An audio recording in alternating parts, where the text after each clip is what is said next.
ธีที่ช่วยให้เจ้าหาเงินแบบเร่งรัดในการลงทุนในคริปโตหรือในทางการเทรดเนาะบทเรียนตัวนี้มันจะเป็นบทเรียนที่ข้อยรวบรวมจากประสบการณ์ของข้อย7ปีเชื่อมาแชร์ให้กับหลายๆคนที่กำลังลงทุนในทางการเทรดหรือในทางคริปโตเชื่อหาเงินให้กับ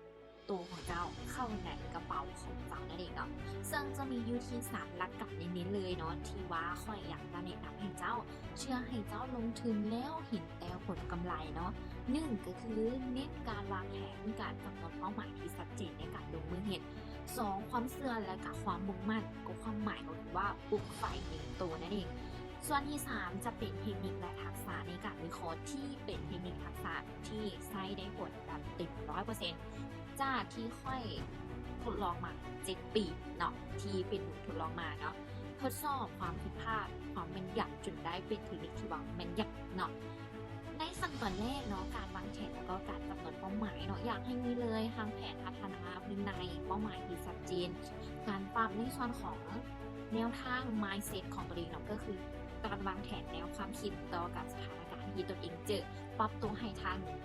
กับความต้องการให้ทันกับตลาดเนาะเพื่อให้เราสามารถหาเงินได้ง่ายๆ แน่นอนเนาะอันใดที่ง่ายจะมาควบคู่กับความเสี่ยงที่สูงฉะนั้นในการที่จัดการความเสี่ยงให้กันกับตัวของเราหรือว่าตัวของเจ้าเอง เจ้าต้องปรับ mindset ของตัวเองให้ทันกับจังหวะความต้องการของตัวเองบวกกับจังหวะของตลาด จะมีทั้งการปรับตนเอง การเปลี่ยนแปลงตนเอง จนถึงสู่ผลที่พึงพอใจเนาะใครที่เรียนจบในหลักสูตรนี้ข้อยกล้าการันตีให้เลย เจ้าจะสามารถสร้างเงินได้คือกันกับข้อยเลยใครที่ติดตามข้อยจะเห็นอยู่เนาะว่า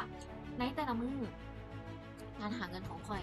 ก็พอใช้พอจ่ายนี่เนาะถ้าว่าพอพึงพอใจในการใช้เงินมื้อละ5,000เจ้าสามารถปฏิบัติตามแนวทางที่ข้อยกำลังแชร์ให้เนี่ยได้เลยเนาะจะสามารถสร้างเงินให้เจ้าเนี่ยขั้นต่ำเนี่ยหลัก5,000,000ขึ้นได้อยู่แล้วเพียงเจ้าเฮ็ดสม่ำเสมอนะ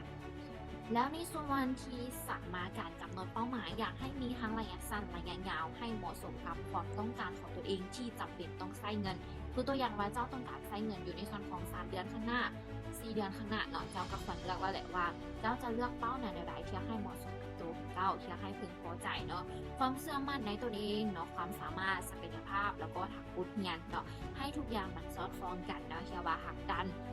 ความยากผลักดันไฟให้กับตัวของเจ้าเนาะให้มีความกระตือรือร้นในการมุ่งหน้าเฮ็ดต่อเป้าหมายของตัวเองเนาะมีทั้งความมุ่งมั่นเปลี่ยนฐานอาชีพยกระดับฐานครอบครัวเนาะรายรับสูงเนาะแล้วก็เป้าหมายที่มั่นคงเมื่อเจ้าปฏิบัติมาได้ณระดับหนึ่งเนาะทั้งเรื่องความมุ่งมั่นการเปลี่ยนฐานอาชีพของเจ้าเนี่ย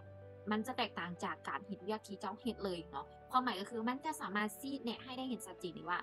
การหาเงินของเจ้าในทางนี้มันจะสะดวกสบายหลายให้กับตัวของเจ้าแล้วก็สามารถเปลี่ยนอาชีพของเจ้าได้เลยขอเพียงแต่มีความมุ่งมั่นมีวินัยเนาะมีการปฏิบัติต่อแผนของตัวเองแบบชัดเจนสามารถยกระดับฐานครอบครัวของตัวเองได้ก็คือบ่ว่าจะเป็นการลงทุนต่อยอดให้กันกับครอบครัวหรือขยายอาชีพเนาะให้ครอบครัวได้ไป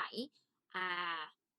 ปรับใช้เนาะหรือว่าได้เสริมสร้างอาชีพให้กับครอบครัวใหม่เนาะความหมายก็คือว่า เจ้ามีเงินอยู่แล้วเนาะเจ้าหาเงินจากทางนี้ได้แล้วเนาะเจ้าก็สามารถขยายระดับอาชีพให้กับครอบครัวเจ้าได้เนาะหรือว่าขยายกิจกรรมต่างๆเนาะให้กับครอบครัวเนาะรายรับบวกกับอาชีพเสริมเนาะบวกกับที่เจ้าหาเงินในทางนี้เนาะเจ้ามีรายรับที่สูงแล้วเจ้าสามารถไปเฮ็ดกิจกรรมตัวอื่นได้เนาะบ่ว่าจะเป็นในสิ่งที่เจ้ามักบ่หรือต่างๆเนาะแล้วจะเป็นรายรับที่มั่นคงให้กับเจ้านำเนาะบวกกับที่เจ้าวางแผนการเงินแบบละเอียดปฏิบัติตามแผนแบบคักแน่ ในส่วนของการหาเงินในตลาดเนาะมันจะหมุนเวียนให้กับเจ้าเนาะในเมื่อที่เจ้าบ่หาเงินเจ้าก็สามารถที่จะหาเงินได้เนาะค่ะเจ้าจบหลักสูตรในส่วนของ3อย่างนี้เนาะและในหลักการในบทเรียนตัวจริงเนาะก็จะมีในหลายลักษณะเนาะที่ว่าที่จะเฮ็ดให้ได้เรียนรู้แล้วก็ทดสอบในส่วนของโซนต่างๆเนาะแล้วก็ในส่วนของราคาต่างๆนั่นเนาะ ในการเรียนรู้เนาะอยากจะให้ทำความเข้าใจแบบเจาะลึกเลยเนาะสำหรับการวางแผนเวลาที่ว่าลงทุนเนาะควรเลือกเนาะสำหรับในรูปแบบตลาดที่เจ้าควรลงทุนเช่นว่าเทรดแล้วก็บ่ควรเทรดเนาะในกรณีที่ว่าบ่ควรที่จะเทรดเช่นติดกรอบสวิงผ่านรับผ่านต้านที่บ่แข็งแรงบ่เป็นเทรนด์บ่มีแนวโน้มที่ชัดเจนเนาะก็ต้องทำความเข้าใจ ให้รู้ในจุดนี้เนาะสำหรับลงทุนเนาะแบบเจาะลึกถึงขั้นปฏิบัติให้กันกับตัวเองแล้วที่จะทำกำไรให้เจ้าทุกๆครั้งเนาะเจ้าเข้าใจในจุดนี้จะสามารถทำกำไรได้ในตลาดเนี่ยได้ถึง90%เปอร์เซ็นต์เลยเนาะ ได้ถึง 90%เลยเพราะว่าในหลักการตัวนี้เพียงแต่จะขัดแย้งเนาะหรือว่าจะตรงกันข้ามกับตัวนี้เฉยๆเนาะแล้วในการหาเงินของเจ้ามันจะง่ายแสนง่ายเนาะแล้วในทุกรูปแบบตลาดเจ้าจะสามารถกำหนดทิศทางกำหนดแนวโน้มต่างๆได้เนาะย้ำเลยว่าเรียนจบใน3หลักสูตรนี้เนาะก็คือแม้กระทั่งที่เป็นมือใหม่ก็สามารถหาเงินให้กับตัวเองได้100%ทำความเข้าใจเพียงแต่5ชั่วโมงเต็มๆเนาะย้ำว่า5ชั่วโมงเต็มๆแล้วปฏิบัติอย่างเคร่งครัดเนาะเพราะว่าในบทเรียนตัวนี้นี่จะเป็นบทเรียนที่เน้นแต่ใจความสำคัญบ่ได้ทำความเข้าใจอิหยังให้ยุ่งยากเนาะเพราะว่าเน้นแต่หลักการตัวจริงเมื่อนำไปใช้หรือว่าแนวปฏิบัติก็คือได้ง่ายๆเลยเนาะ โอเคเนาะเดี๋ยวจะเน้นในหลักการที่ได้อธิบายมาเมื่อกี้ให้เบิ่งในการลงทุนจากขั้นตอน1เนาะว่าจะสามารถสอดคล้องกับตามเป้าที่วางไว้ได้แท้บ่เนาะเพราะว่าในการลงทุนในตลาดเนาะหรือว่าในส่วนของ Crypto เนาะในทุกจังหวะในทุกคูเงินหรือว่าในการลงทุนเนาะจะมีการปรับเปลี่ยนปรับแปลงอยู่ตลอดอยู่แล้วแต่ว่าในบทเรียนที่เราจะใช้นี่ก็คือใช้ได้ทุกจังหวะเลยเนาะเพียงแต่ว่าติดตามจังหวะตลาดแล้วก็ปรับใช้ตามไปได้เลยเนาะ ซึ่งสำหรับมื้อนี้เนาะจากแนวโน้มที่ว่าค่อยปรับไส้เนาะในทิศทางที่เสนอไปเมื่อกี้ก็ถือว่าโพรฟิตมาที่629.83เนาะUSDT ถ้าถูกจีบก็อยู่ที่10,000,000,000น้อยหนึ่งเนาะแต่ว่าตัวนี้ก็จะขึ้นกับจังหวะเนาะก็คือตามแผนที่เราได้แนะนำกันมาในส่วนของเมื่อกี้นี้สำหรับในการลงทุนในทาง Crypto เนาะแน่นอนเนาะในการลงทุนจะบ่ได้มีแต่เราเพียงคนเดียวอยู่แล้วเนาะฉะนั้นในเรื่องของการให้ความสำคัญถึงเป้าหมาย การจัดการความเสี่ยงให้กันกับตัวเองนี่ก็ถือว่าชัดเจนเลย แล้วในจุดที่ว่าจะเป็นจุดที่ win rate ที่สูงแล้วก็สามารถดันไส้ได้แบบอัตราผลลัพธ์ที่สูงเนาะก็คือการมีแนวโน้มที่ชัดเจนเนาะก็คือว่าเป็นในรูปแบบที่บ่ได้ติดอยู่ในโซนเนาะซึ่งส่วนนี้นี่ติดอยู่ในโซนอยู่เราก็ชะลอก่อนเนาะรอให้ออกจากโซนแล้วมาลิ้นอยู่ในช่วงใดช่วงหนึ่งเช่นว่าในโซนราคาที่ว่าลิ้นอยู่ในส่วนที่ว่าเป็นจุดที่ปิดตัวขึ้นหรือว่าในกรอบผ่านทับนั่นเองเนาะ เขาก็จะรอซื้อในส่วนนี้เนาะซึ่งในจุดการเข้าเมื่อกี้นี้ข้อยบ่ได้ชี้แจงแบบละเอียดเนาะเพราะอยากให้เห็นถึงตัวจริง แต่ท้ายที่อยากเจาะลึกแบบละเอียดอยากหาเงินให้กับตนเองทีละ10,000,000ขึ้นเนาะบวกกับมีความพร้อมมีความกล้าที่จะลงทุนอยู่แล้วเนาะเสียเวลาเพียง5ชั่วโมงมาเรียนรู้เอาบทเรียนที่ข้อยแนะนำก่อนหน้านั้นเนาะอาทิตย์หนึ่ง10,000,000ข้อยคิดว่าโคตรคุ้มค่าเลยกับเวลาที่แลกเพียง5ชั่วโมง บวกกับเจ้ามีความต้องการอยากลงทุนอยู่แล้วเนาะถือว่าเป็นจุดที่เหมาะสมที่สุดเลยที่จะหาเงินให้กับตัวของเจ้า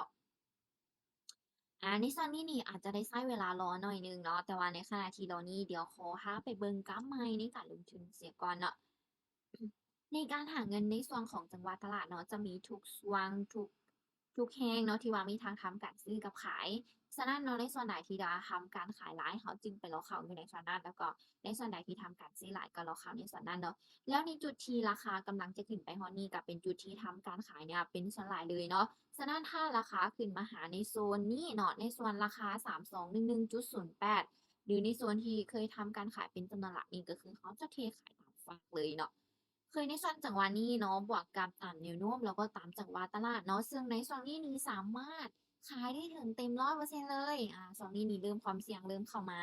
10%เนาะในช่วงนี้นี่ยอมรับความเสี่ยง5%ขายรอบดึงเนาะในส่วนนี้เป็นอย่างเนาะจึงว่าเลือกตัดสินใจขายเนาะพอในจุดนี้นี่นอนอยู่ในกรอบแผนที่เราวางไว้พอดีเลยซึ่งในจุดส่วนนี้นี่จะเป็นจุดที่ว่าทำการปิดตัวลงเนาะหรือว่าการเข้าขายทางฝ้าขายเนี่ย เป็นจำนวนหลายเลยเนาะจึงว่าเลือกขายเนาะเลือกขายลงมาเนาะในส่วนจังหวะนี้ซึ่งในส่วนนี้นี่มีความเสี่ยงอย่าง5%เนาะยอมรับความเสี่ยง5%ก็คือว่าเราสามารถเข้าขายตามฟากมาได้เลยเนาะในการทำกำไรบวกกับการเน้นตามจุดเนาะบริหารเงินใส่การทำกำไรบ่ยากเลยเนาะถึงว่าในส่วนนี้เนาะถ้าว่าเจ้าเข้าในทรงเดียวกับข่อยนี่ก็ถือว่าหาเงินได้500,000กี่ภายใน1นาทีเนาะ แต่ในการที่หาเงิน500,000กีภายใน1นาทีนี้เนาะก็จะบ่เสมอไปทุกครั้งเพราะเราจะต้องได้ติดตามในส่วนของจังหวะตลาดนำแต่ถ้าว่าในส่วนจังหวะตลาดตามเกณฑ์ที่เราหมายไว้ที่เจ้าเนาะเห็นว่าความเสี่ยงต่ำเนาะตามที่เจ้าได้เรียนมาหรือเจ้าทำความเข้าใจได้การทำกำไรในครั้งหนึ่งบวกกับการจับจังหวะมื้อหนึ่งเจ้าอาจจะจับจังหวะได้ถึง4ครั้งเนาะครั้งละ1นาทีการลงทุนอยู่ที่ครั้งละ500,000เนาะก็ถือว่ามื้อหนึ่งได้ฮอดละ2,000,000แล้ว หรือ5หลายกว่านั้นเนาะคือตัวอย่างเจ้าการลงทุนอยู่ที่รอบละล้าน4ครั้งก็ถือว่า4ล้านแล้วเนาะการหาเงิน5ล้านต่อมื้อบวกกับเรามีวิธีมีขั้นตอนจะบ่ยากเลยเนาะ ทุกอย่างขึ้นกับความสามารถ ทุกอย่างขึ้นกับความต้องการของเจ้าทั้งนั้นเลย